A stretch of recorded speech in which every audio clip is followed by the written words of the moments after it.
of providing an opening statement. Thank you, Mr. Chairman, and I too join you in welcoming our witnesses to our hearing. Thank you for your many years of service to our communities. I understand how important and dangerous your jobs truly are, especially when forced to protect us from those who choose to use bombs instead of the ballots to achieve their ends. I also know from many years working as a 911 dispatcher that it is usually premature to assess the law enforcement response to a criminal act while a federal investigation is still active and ongoing.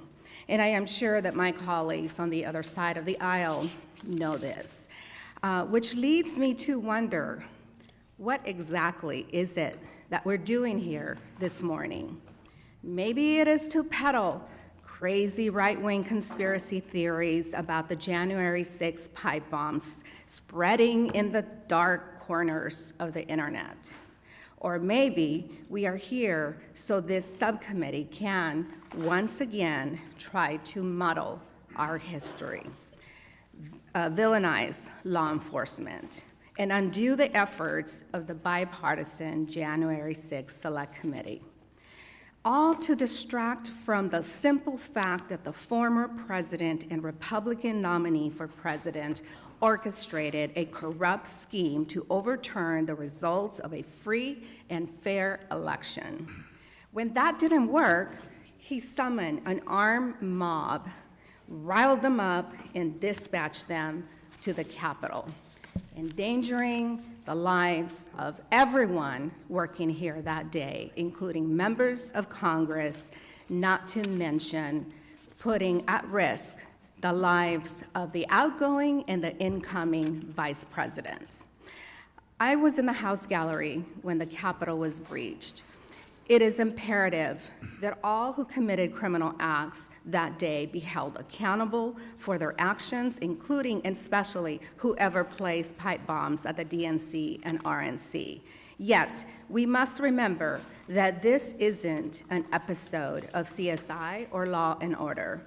We don't get to write our own ending according to what may or may not be convenient for our politics. It's frustrating, and I agree 100%, but all critical and sensitive investigations take time. Experts are tasked with not only solving a crime, but also identifying potential characteristics to prevent future threats. From the church bombings that terrorized Black communities throughout the civil rights movement to the bombing in Oklahoma City, federal law enforcement agencies has always had to work tirelessly, sometimes for years and decades, to put together the pieces needed to fully investigate, identify, and prosecute domestic violent terrorists like whomever placed these bombs. FBI Director Christopher Wray testified before the January committee, the Judiciary Committee last year, that his agents reviewed 40,000 video files and assessed more than 500 tips. Law enforcement has spent thousands of man-hours investigating this crime, and I have faith that they'll continue to do so until the perpetrator is brought to justice. And while my colleagues on the other side of the aisle and I disagree on some things, I hope that we can acknowledge and respect the vital work that law enforcement, including federal law enforcement, does on our behalf. Just last week, House Republicans included cuts to DOJ, the FBI, and the Bureau of Alcohol, Tobacco, Firearms, and Explosives, ATF, programs in their appropriations bills for fiscal year 2024. If they were serious about this investigation and supported law enforcement efforts, then they wouldn't have cut critical funding for federal law enforcement needed to solve these crimes and others. This committee should not be used as a platform to feed into internet conspiracy theorists.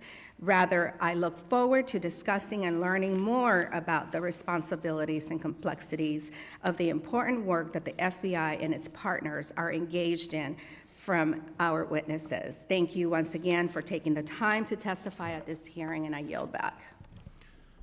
Now recognize the